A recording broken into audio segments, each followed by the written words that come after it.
Hi there. Thank you very much for playing The Beginner's Guide. My name is Davey Reedon. I wrote the Stanley Parable, and while that game tells a pretty absurd story, today I'm going to tell you about a series of events that happened between 2008 and 2011. We're going to look at the games made by a friend of mine named Coda. Now, these games mean a lot to me. I met Coda in early 2009 at a time when I was really struggling with some personal stuff, and his work pointed me in a very powerful direction. I found it to be a good reference point for the kinds of creative works that I wanted to make. So just to start you off, this is, I think, the first game he ever made. It's a level for Counter-Strike. You can walk around here, by the way. And mostly it's just Coda learning the basics of building a 3D environment. But what I like is that even though he starts from the simple aesthetic of a desert town, he then scatters these colorful abstract blobs and impossible floating crates around the level. And of course, it destroys the illusion that this actually is a desert town, and instead this level becomes a kind of calling card from its creator. It's like a reminder that this video game was constructed by a real person. And it kind of makes you wonder, what was going through his head as he was building this? This is what I like about all of Coda's games. I mean, not that they're all fascinating as games, but that they are all going to give us access to their creator. I want us to see past the games themselves. I want to get to know who this human being really is. And that's exactly what we're going to do here. So, it's 2008, Coda starts making these games, and he never releases any of them. He doesn't put them onto the internet, he just makes them and then immediately abandons them, and they sit on his computer forever. And I think he really understood this image of himself as a recluse. At one point, he jokingly renamed his computer's recycling bin to Important Games Folder. So, this was just how he worked. He tended to crank them out one after the other without even really pausing to try to understand what he had just made, until suddenly one day, he just stopped. In 2011, that was it. He made his last game, and then he hasn't made another one since. And that's why I've taken this opportunity to gather all of his work together, is because I find his games powerful and interesting, and I'd like this collection to reach him, to maybe encourage him to start creating again. And if the people like you who play this also happen to find his work interesting, then I'm sure it'll just send that much stronger of a message of encouragement to Coda. So thanks for joining me on this. If you have a particular interpretation that I haven't mentioned here, or if you just need to get in touch, you can email me at daveywreden@gmail.com. Okay, that's about it for introduction. Let's take a look at Coda's first proper game. As each game is loading, I'll show you the date that it was completed.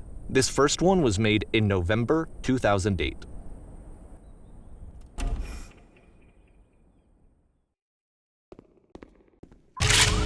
Warning. Whisper machine active. Shift destruction imminent. This game is called Escape from Whisper, and it's one of the more generic games you'll see from Coda.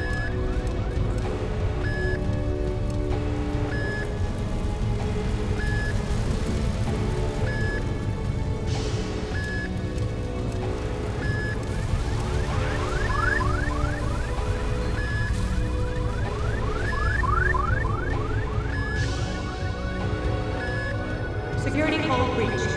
Hostile alien life forms inbound. It kinda looks like this game was abandoned mid-development. For instance, you have this gun, which you'd think would indicate that there are supposed to be monsters or enemies somewhere, but then clearly there are no enemies anywhere. You can't even reload the gun when you run out of bullets. But ultimately we don't really know. Maybe Coda thought that actually it was complete the way that it is. And I think that we should talk about his games for what they are, rather than for what they're not. Enemy force neutralized. Begin shield evacuation.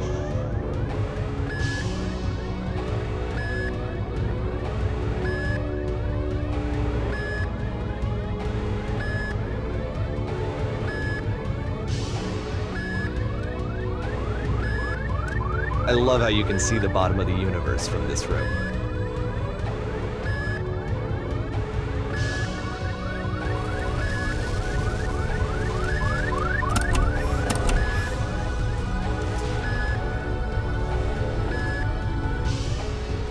apparently this space station has a labyrinth on it.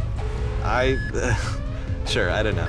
There's really no reason for it that I've ever been able to discern, so in the interest of time, I'm just gonna skip you on past it.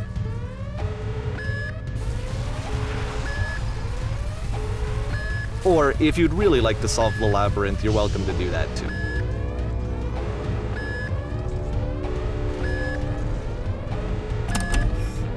Okay, this is the part that's interesting. The game has this narrative about the whisper machine and how it has to be turned off, and then you get to the engine room.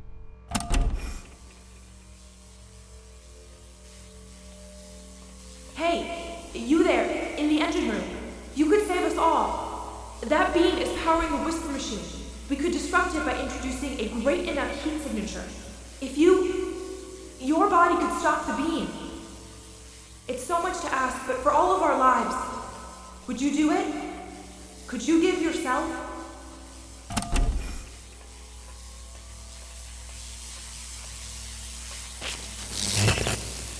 Let me pause here for a second. What you just experienced, stepping into the beam and then dying, is probably what Coda had initially intended when he was developing this level. But when he first compiles and plays it, something goes wrong. There's a bug somewhere. And this is what happens instead.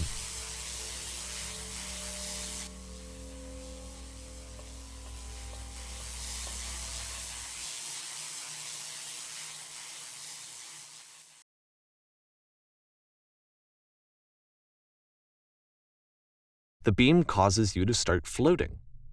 And this is an important moment for him. Because yes, this is technically a glitch, but Coda identifies something human about it, like how small it makes you feel in the face of this larger chaotic system. Or this floating could be the afterlife, a peaceful place, juxtaposed against all of the hysteria that you've just had to traverse. I don't even know. I have no idea what he was thinking, but what's clear is that after making this, something lodges itself in his brain. He wants to do more of these really weird and experimental designs. So he stops work on this and moves on to a stream of tiny little games that go in all sorts of directions. Let's go ahead and take a look at the first game he made after leaving this one behind.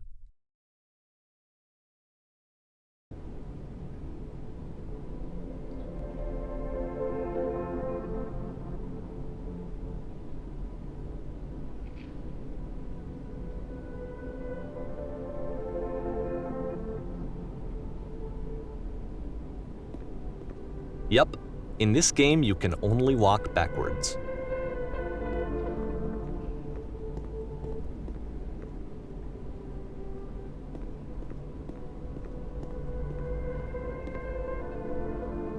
So it's a short and relatively minimalist experiment combining motion and narrative.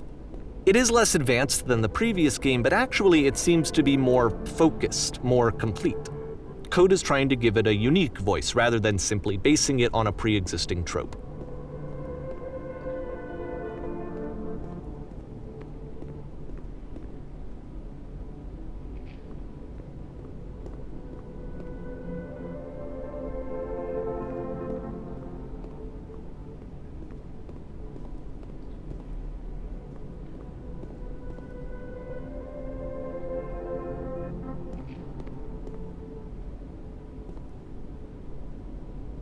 It's a short little thought, it says what it wants to say, and then it ends.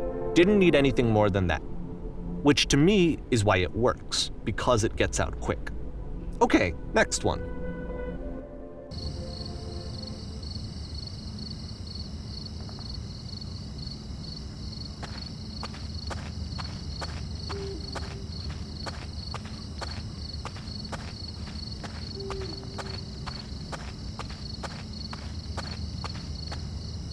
And that's it.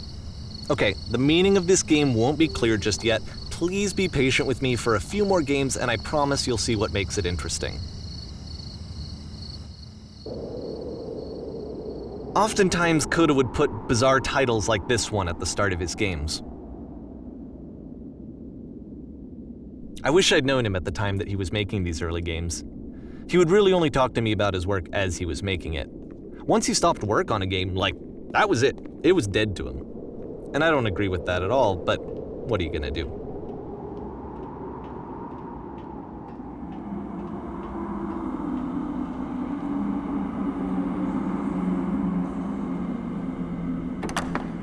Once you've been slowed to an absolute crawl, the door at the top of the stairs opens.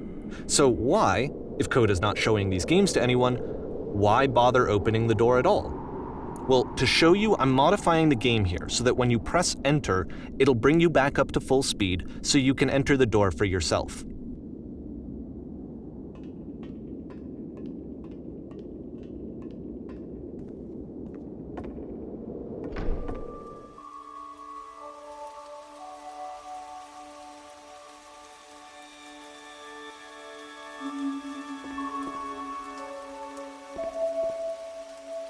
A room that's warm and nice and filled with little ideas for games.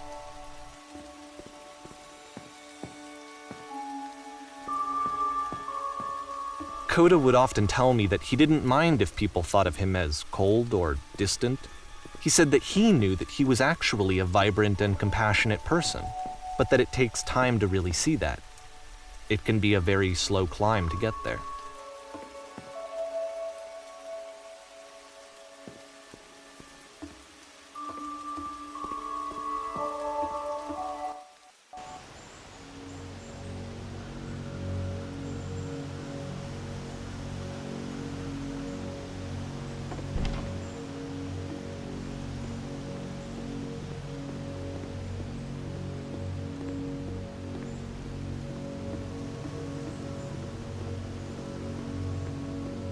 Well, this is new for Coda. It's an actual puzzle. Go ahead and see if you can solve it.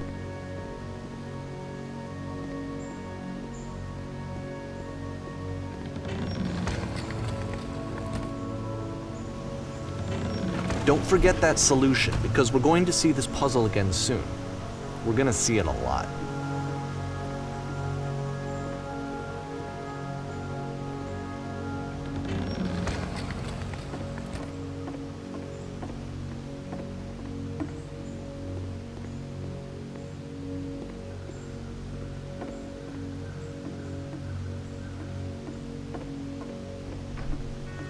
So that seems to be it, right? You walk down a corridor, you solve a puzzle, you get to the end. Simple enough. All right, now I'm going to modify the game again so that when you press enter, it'll remove all of the walls from this room.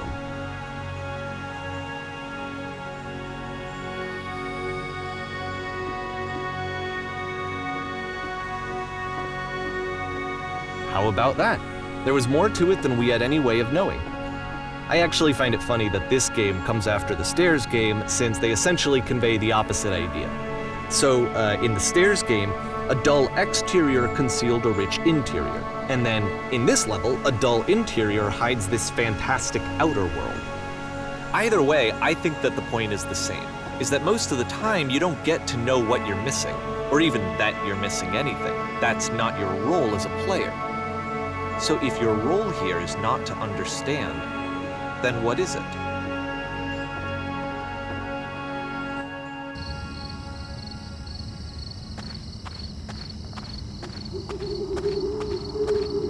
Aha! So this, combined with the entering game from earlier, tells us that Coda believes his games are connected somehow. It could even be that the Stairs game and the puzzle game are literally connected in between this and the entering game. There's a bigger picture that all of his games are meant to play a role in, some larger meaning that we won't be able to grasp until we've seen all of them. And once we have, we can step back and start to understand what exactly that bigger picture is.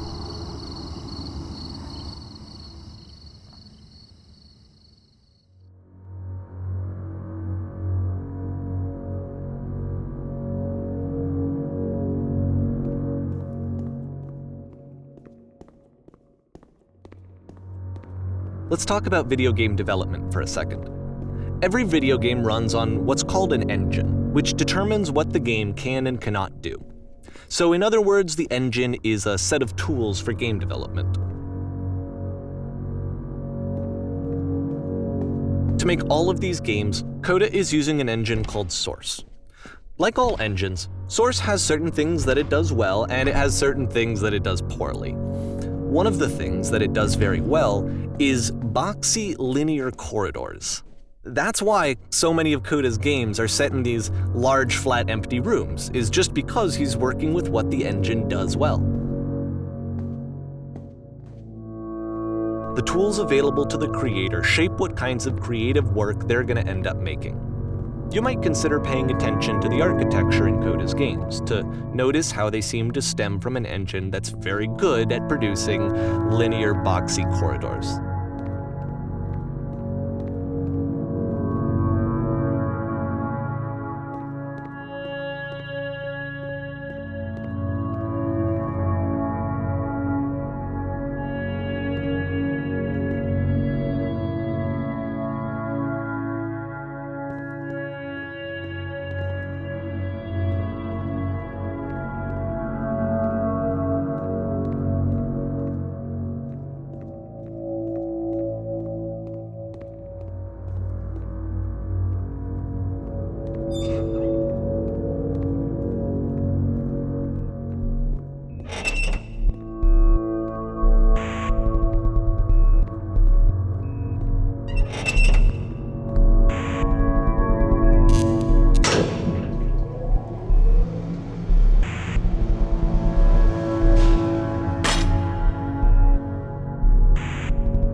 This prison, funny enough, in Coda's original design, the doors stayed shut for a full hour before letting you go.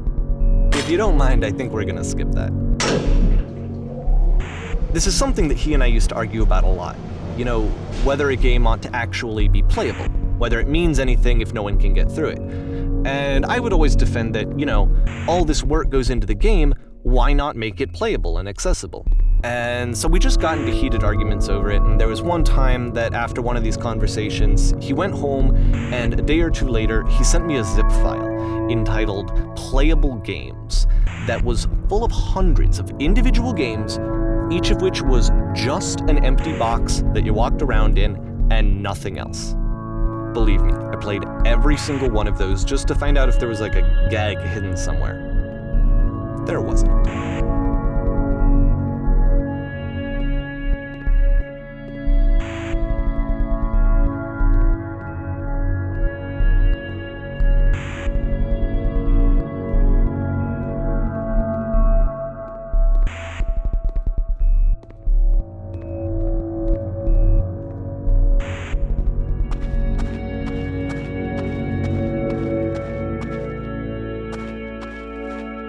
It's the puzzle again, with the exact same solution as the last time.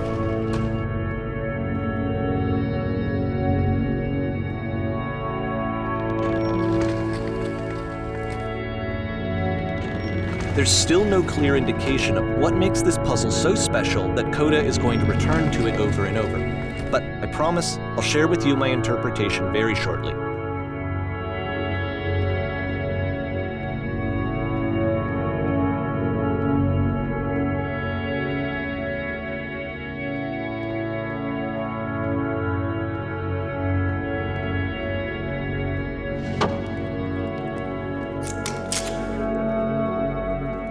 Here, Coda begins using a kind of dialogue system that he fashioned out of the engine's chat capabilities. Use the 1, 2, 3 buttons on your keyboard to respond.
and so we make one last descent down to the final floor of the level.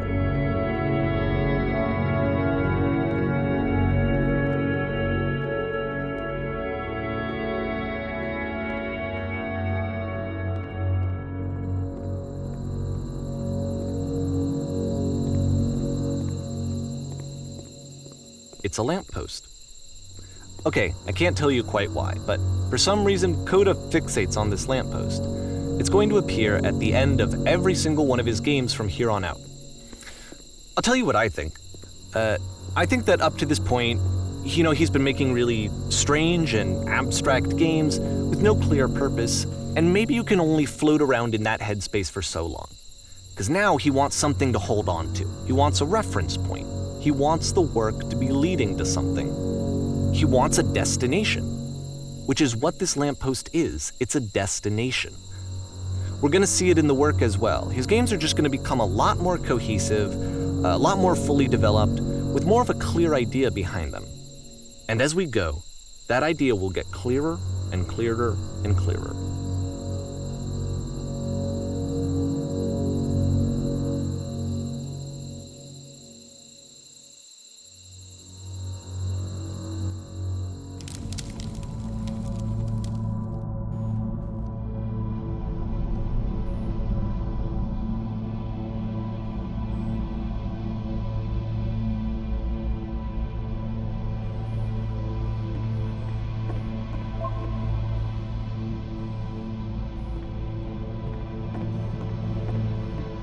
So first off, I'm sure you can deduce this, but this game is not connected to the internet. All of the notes that you're gonna see have been written by Coda. This was actually the first game of his that I ever played. This was shortly after I met him at a weekend game jam in Sacramento, where I grew up. I saw him working on this very level, and it was just so different from anything that anyone else was doing. So right away I was like, I have to be friends with this person. In retrospect, I think I was probably a bit too pushy, trying to get his attention. I was over-enthusiastic. But he was very gracious about it and very patient with me. And I cooled off eventually. Oh, feel free to skip over any of these notes if they're not doing anything for you. Nothing extra is gonna happen if you read all of them. Either way, to me they convey a sense of loneliness. I see this person who's filled with thoughts and feelings and beliefs and has no way to express them except as scattered and unheard voices in a game that wasn't meant to be played.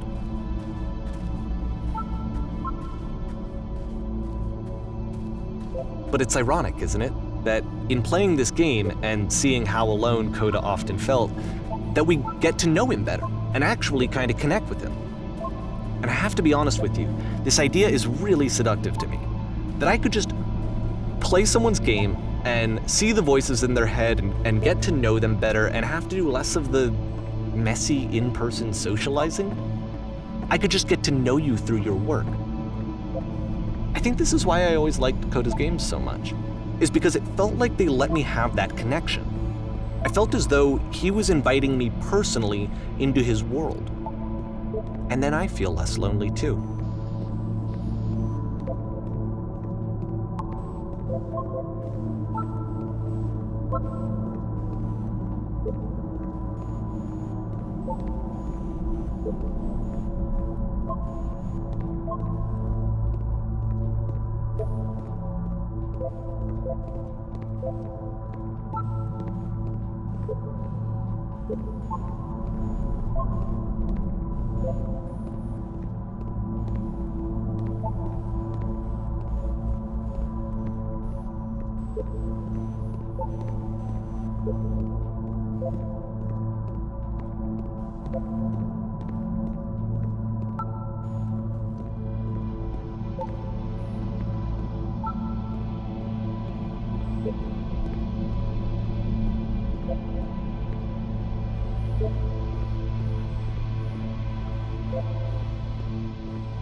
At the end of this level, we're going to see the puzzle again.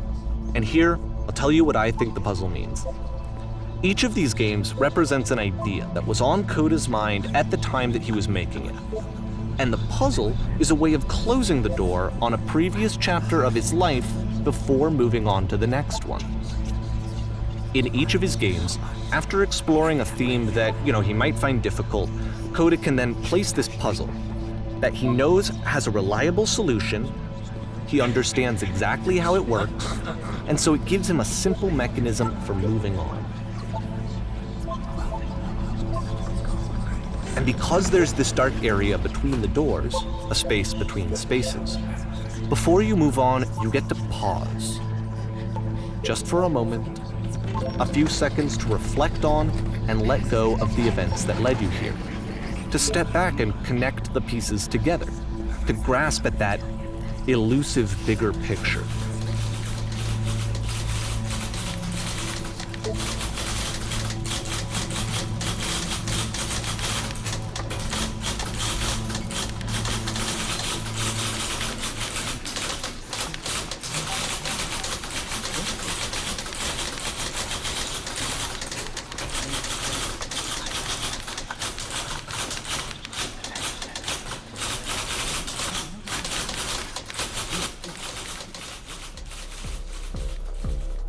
Okay, this one is tough. It's gonna kind of just spin its own wheels for a few minutes. Hang with it.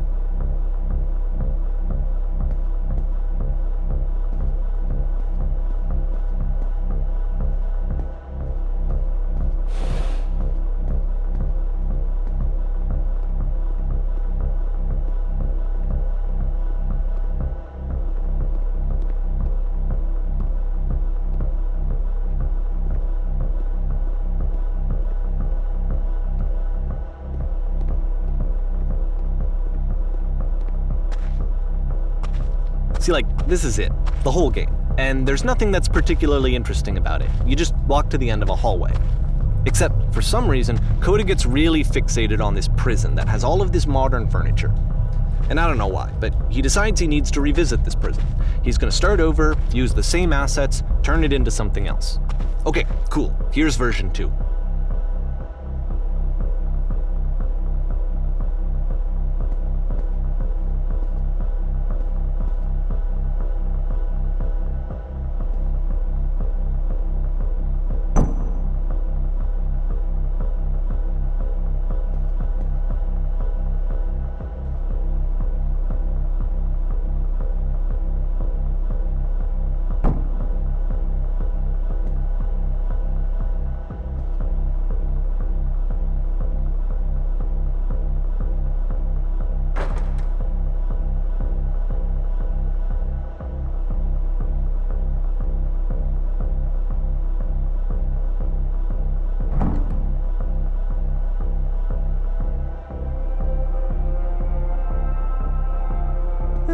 There's a bit more to this one, but still it's not really communicating anything. It's kind of just weird for weirdness' sake.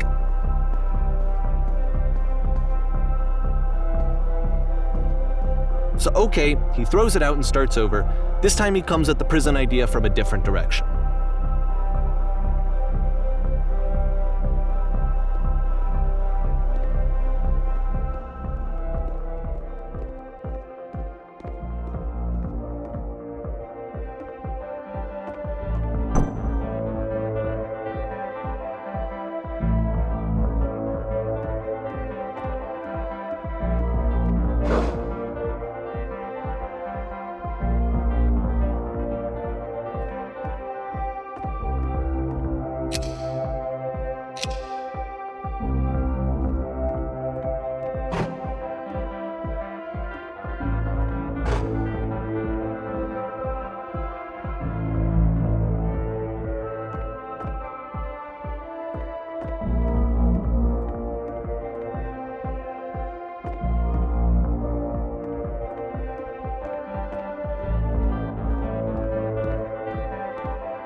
And of course, now the table is gone and you can't begin the chain of events to escape. Here's a version where there are no bars, but you can't actually get to the well. And then a version where the inside of the prison is the outside and the outside is the inside. Let me just blink you real quick through a few more of these. I mean, he really unloaded on this prison idea. There's nearly a dozen of them. Personally, I think it's awful to watch this, to see a person basically unraveling through their work. And for what? Like, at what point do you just go, maybe there are game ideas other than this prison that I could be working on? But Coda doesn't have that voice telling you to stop, that particular mechanism of defense against yourself. Without it, you just spiral. And so he keeps going and going and going and going and going, and then he hits on something. And he likes it. And that's it. He's done. He stops making prisons. This is the very last version of the prison game that he created. And the reason I think it works is that the prison is not actually in it.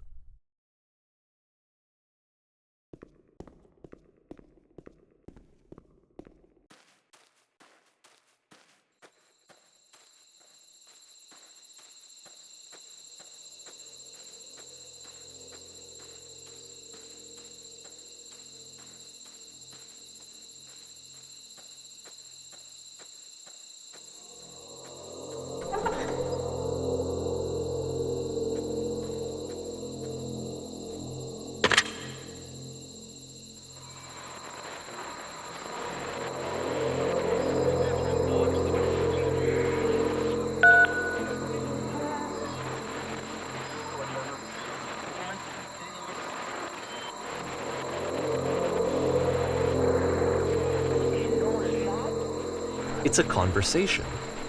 And so this is what Coda wants, is to be able to talk to someone, to share what's on his mind, and to get some good advice from someone who knows. But the irony is that even in this scenario, you're still talking to yourself. You know, all of these games so far are Coda talking to himself.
I can see why he considers this a fitting conclusion to the prison games.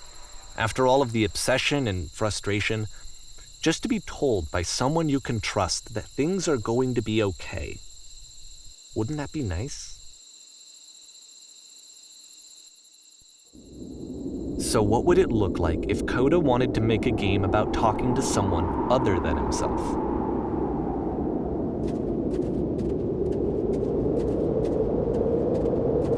To me, this environment is meant to represent Coda's puzzle, with the two doors on either side and a dark transitional space between.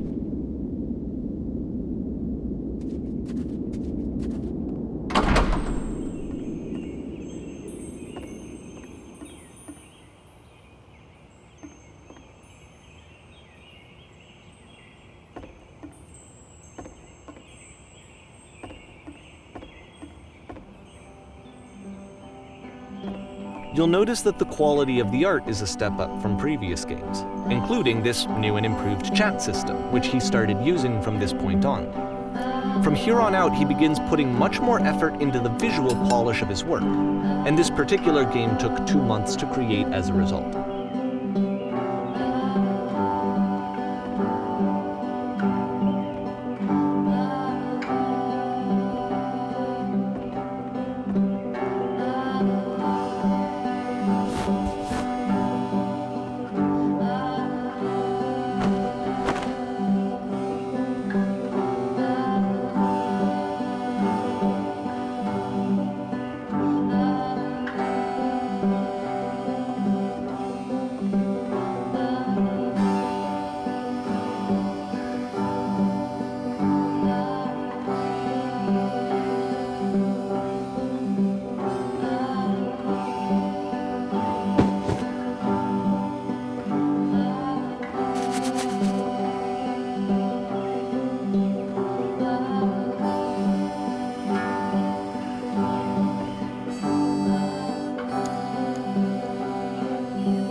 After the intense set of prison games, this house cleaning level almost feels like cleansing. It's the moment after a particularly difficult or traumatic experience where you just need to let it sit and digest inside of you, and eventually cohere into something meaningful.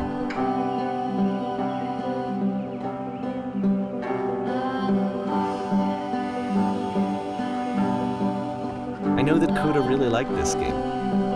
Of all of his work, actually, this was the only one that he called me up to ask me to come over and look at it. This was during a period of a few months where he was like grossly happy all the time, just walked around with a constant smile on his face.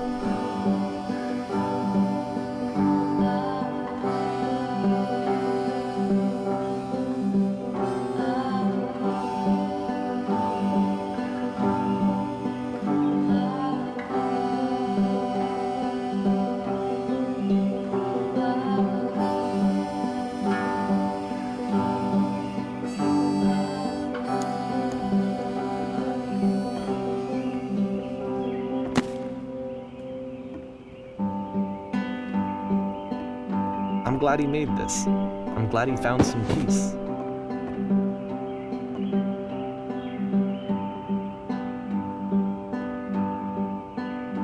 But, of course, it can't last.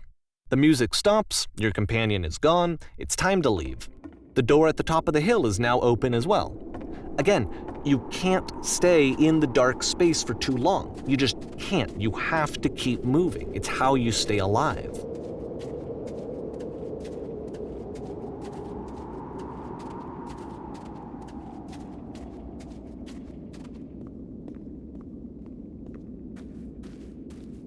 Which is the whole point of the puzzle doors, right? That sooner or later you have to pick up and move. I really thought that was the point of it.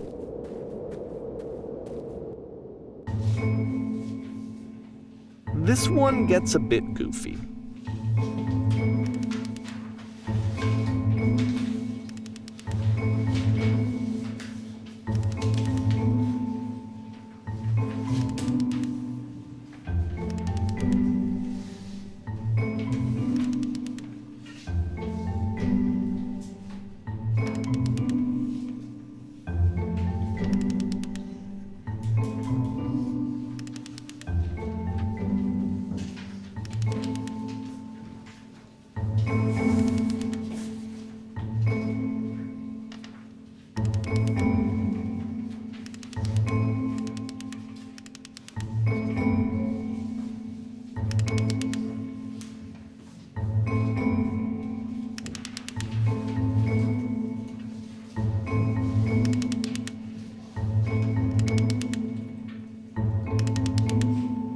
About halfway through the game, the perspective shifts.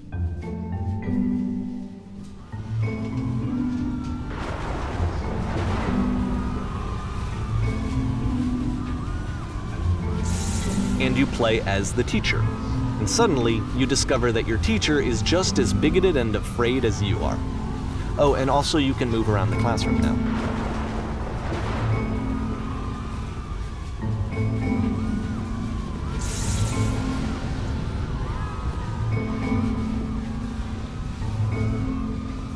I fell pretty hard for this one. I feel like it's one of the most relatable experiences that you can have.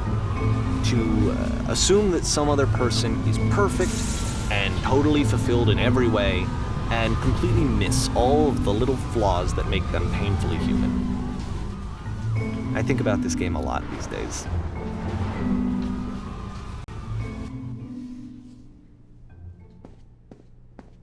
This one took a lot longer than all the others for Coda to make. It was 4 months between this and the last one.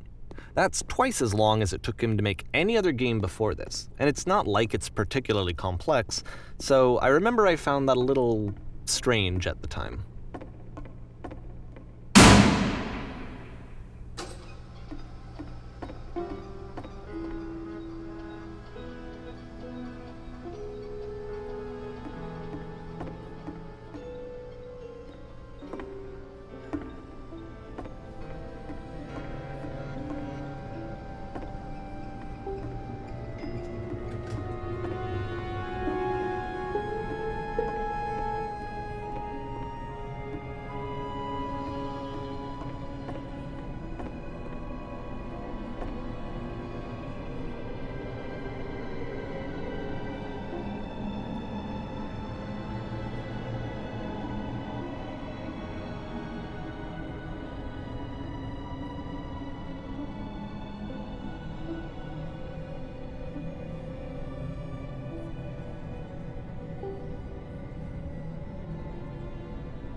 The game ends with this eerie premonition of what's going to happen next in Coda's life.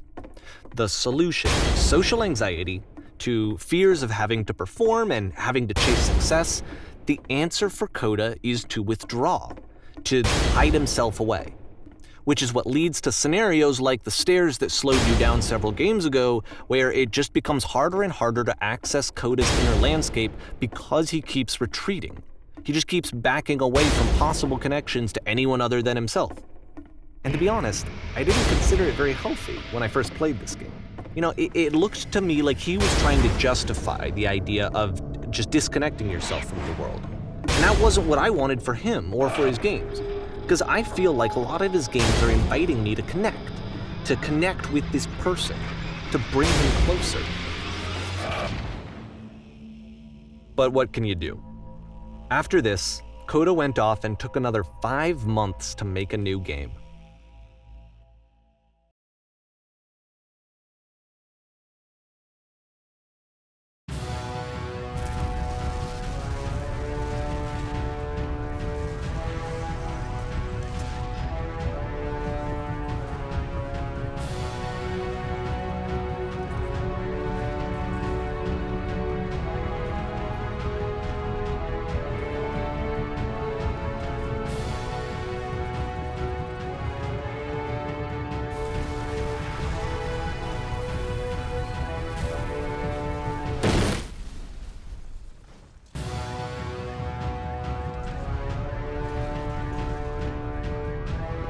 You should probably open your eyes if you haven't already. It's pretty much impossible to solve otherwise. And there is a solution, by the way.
Like I said, I was getting concerned. First off, he's never been this explicit in his work about exactly what he's thinking. So where's that coming from? But then even weirder, his work has potentially stopped being an outlet for him. Not like he's having trouble iterating on ideas, but he literally just can't think of new ideas anymore. And in person, he was being a lot more distant than usual. Like, you know how sometimes a person will just deflect anything that you say in order to keep themselves disconnected all the time? It was that kind of thing. Here was the point in my relationship with Coda where I really started to wonder if he needed my help in some way. His games are going to get more desperate from here on out. After this game, it's almost 6 months before he finishes something new.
If the last game featured Coda talking explicitly about his creative frustrations, this one turns it up to 11.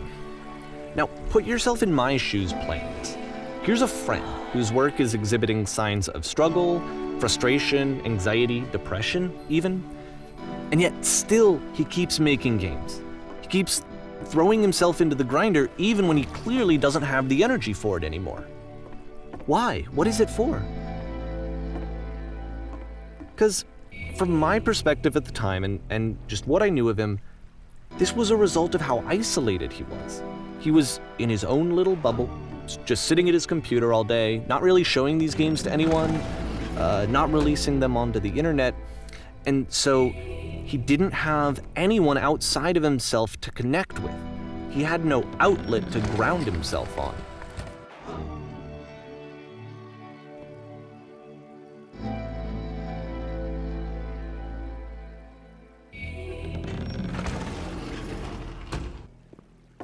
You can't talk yourself out of loneliness. It doesn't work that way.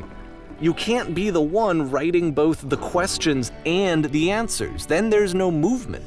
Then there's no circulation. If all of your anxieties are being channeled into your work, then if the work ever fails, you have no backup and you're just going to crash.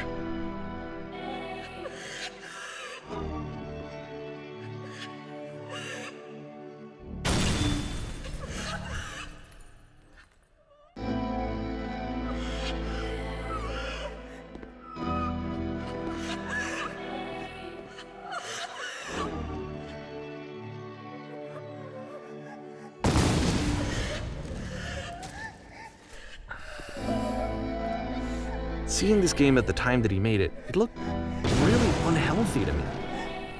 I was watching him do this to himself, and I hated it.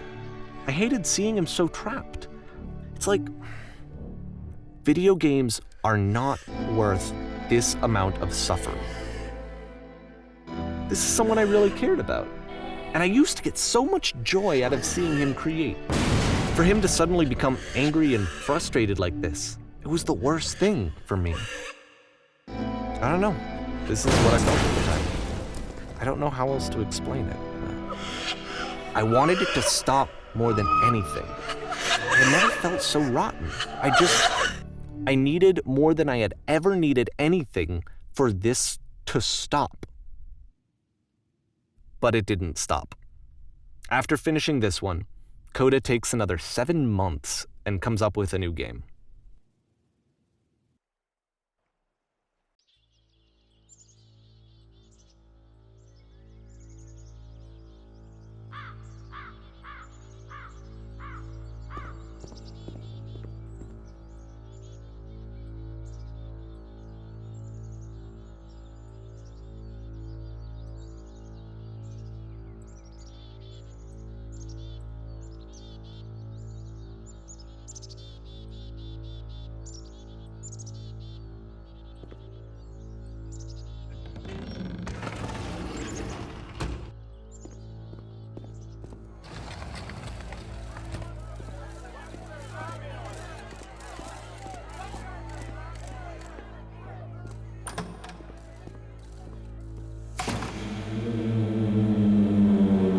And of course, it's the machine.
So now the work is becoming self-destructive.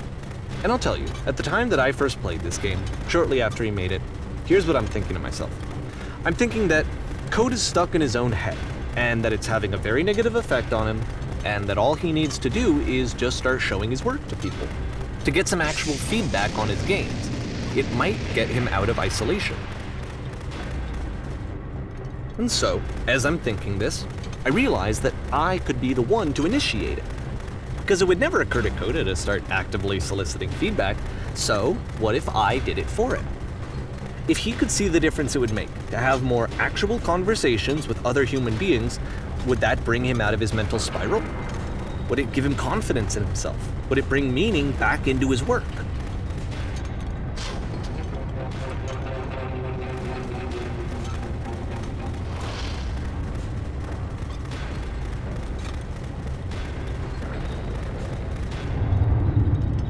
So I started showing Coda's work to people. I took this one, and the islands which you just played, the theater, the notes, the house cleaning game, and some of the prison escape games. I brought them to people that I knew and trusted. I asked their opinions. And the great part is that they really loved his games.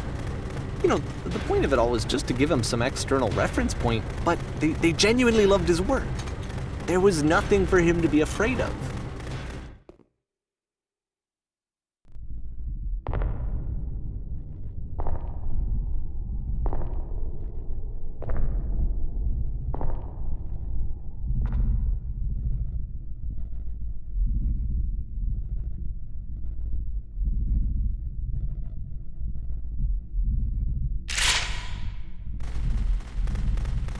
Can you see why I felt like this was the right thing to do? Because it's the thing that I always feel like I need, to be told that my work is good, that I am good. When someone really connects with a thing that I've made, when they see themselves purely in my work, there's nothing that feels better. And I got to give that very same feeling to my friend. I did something, I really felt like I'd done something good, like I was a good person. I felt like there was a friend who was in trouble and was unhappy and maybe didn't like themselves, and I could fix it. If I could give him this gift, maybe I could fix the problem. When they told me how much they enjoyed his games, it was the best feeling. It was the absolute best feeling. It made me feel so happy, so beautifully, beautifully happy.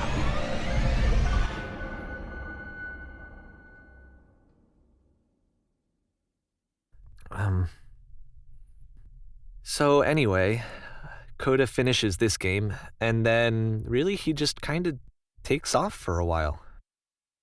So this is June of 2011, and I didn't hear anything from him for several weeks, I guess. And so out of nowhere, one day I get an email, and it's got a private link to a new game of Coda's. This one is called The Tower, and to my knowledge, it's the last game that Coda ever made.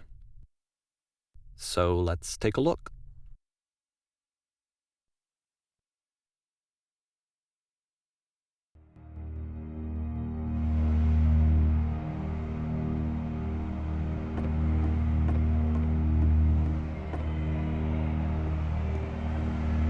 And this is where I have trouble saying anything meaningful about Coda's work.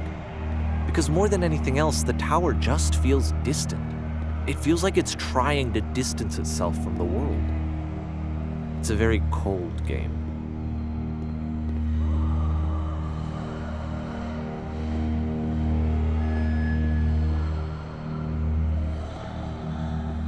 This room actually has a maze in it.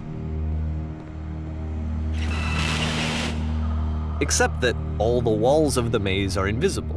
And then every time you touch one of the walls, there's this awful flashing and noise, so the experience is really miserable. The game goes beyond not being meant to be played, it actually seems to despise the player for trying to play it at all. But I do want to show you the rest of the levels, so when you're ready to continue, press enter and I'll put a bridge over the maze.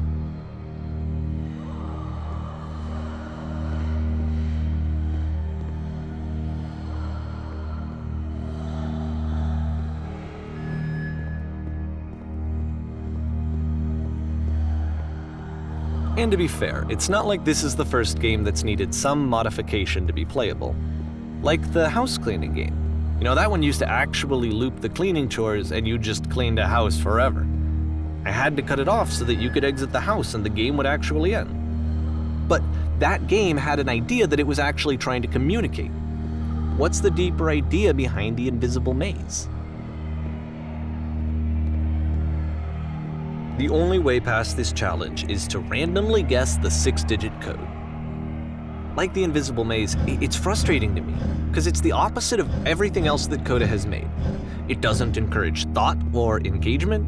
It doesn't ask anything of me, except a lot of my time. If I could have reached him during this time, then maybe I could have asked him, but I couldn't. I still don't really understand why this is here. I'll put the code on the ground for you here, though, so that we can move on.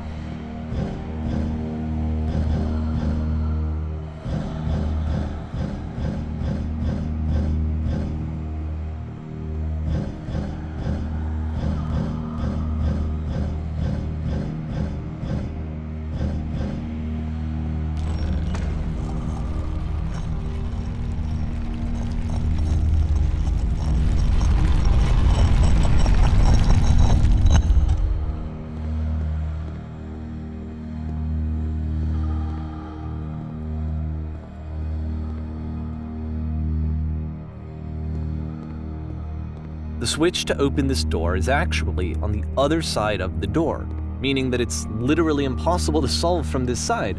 So even if you somehow brute forced your way through the first 2 challenges and you got to this point, there's actually just no way to progress. And it's scary for me, the idea of Coda cutting himself off entirely, just saying, you know, that's it, that's the end of the conversation, not giving me any way to fix the problem. I feel like a failure, I guess, when I can't fix the problem. But I can open this door for you, so let me do that. Was I a failure for not understanding this game? I mean, I don't know why I would be. It's not like everything needs to have a solution, but I feel it somehow. I feel like I failed, and I don't understand why. I remember, it's June of 2011. I'm playing this for the very first time, and as I'm playing, I'm thinking to myself, I don't know this person. I have no idea who this person is. It wasn't the guy I knew, it wasn't my friend. I had come to so many conclusions from looking at all of his work up to this point, and then suddenly none of them... I had been trying to, though, that was the thing. For years I was trying to get to know him, to understand who he actually was and what he stood for. I asked him so many times to please just tell me what his games mean to him. I asked him please to tell me what the 3 dots mean. And he wouldn't.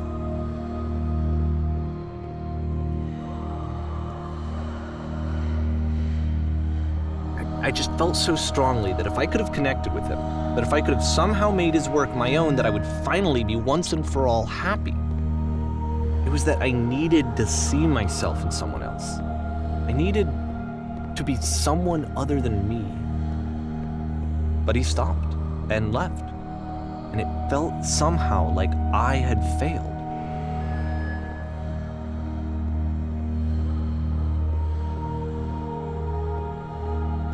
Where did I screw up?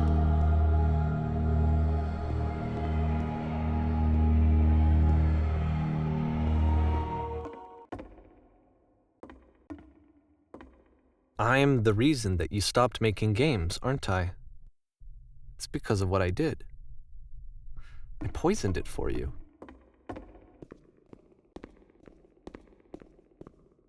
I don't think I ever told you this, but when I took your work and I was showing it to people, it actually felt... it felt as though I were responsible for something important and valuable. And the people who played them, they treated me like I was important. They really listened and cared about what I had to say. Even though I was showing your work, I felt good about myself. Finally. For a moment, while I had that, I liked myself.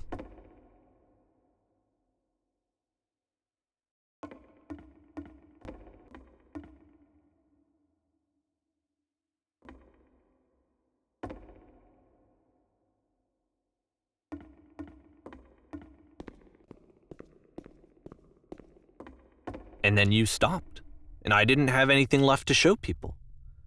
I just had to be with myself. And as soon as that happened, there was no feeling at all. Nothing. Less than nothing. What does that mean?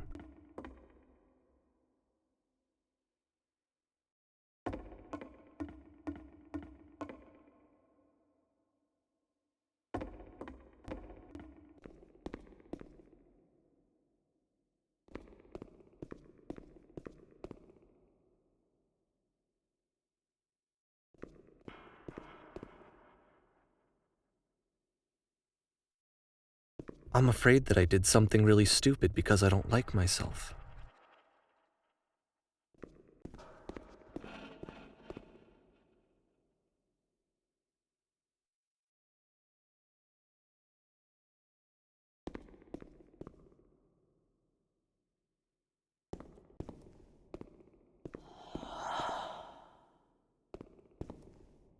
That's why I'm releasing this collection of your work, is because I haven't been able to find any other way to reach you.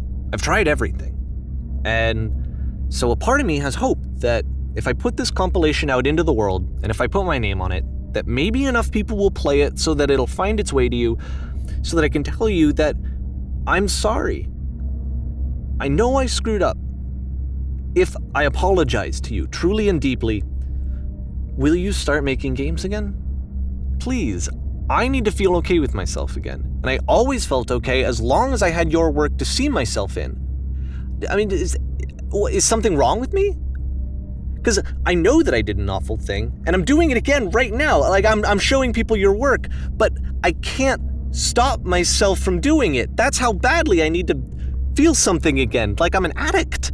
There has to be something wrong with me. Can I apologize? What if I tell you I was wrong? Will that work? Will that fix it? I don't know. I don't think it will, but there's nothing else that I can do. Just tell me what you want.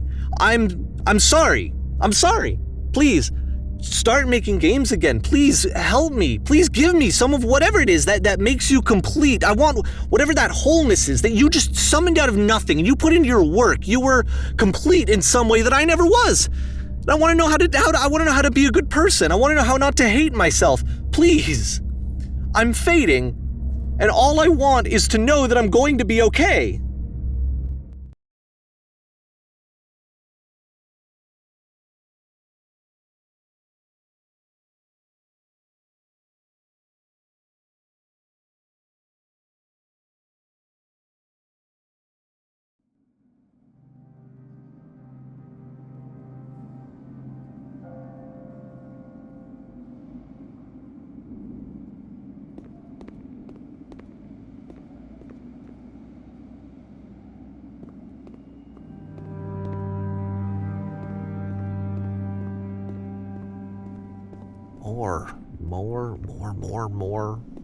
More love, more praise, more people telling me that I'm good. Always more. It's like a disease.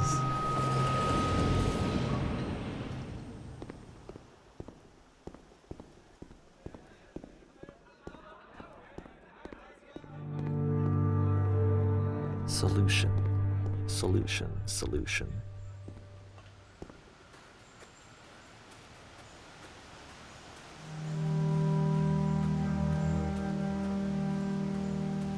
I guess if someone had told me ahead of time that he just really enjoyed making prison games, maybe I wouldn't have thought he was so desperate. I wouldn't have told so many people that he was depressed. Maybe he just likes making prisons.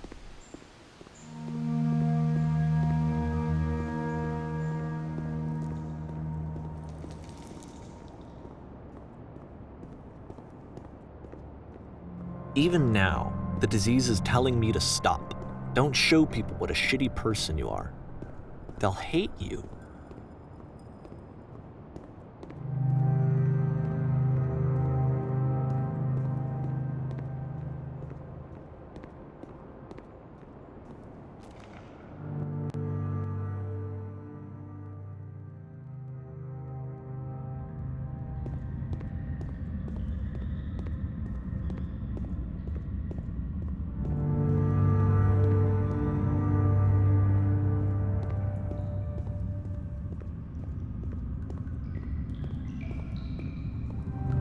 I knew that my life depended on finding something to be driven by other than validation, what would that even be? It's strange, but the thought of not being driven by external validation is unthinkable. Like, I actually cannot conceive of what that would be like.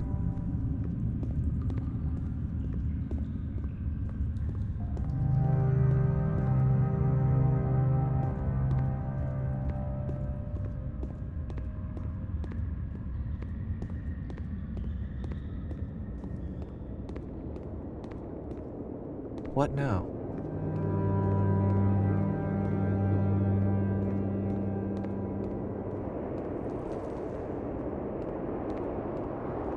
I think I need to go. And I'm sorry, because I know that I said that I would be here and I would walk you through this, but I'm starting to feel like I have a lot of work to do. I have a lot that I need to make up for, and so I'm just gonna... Okay.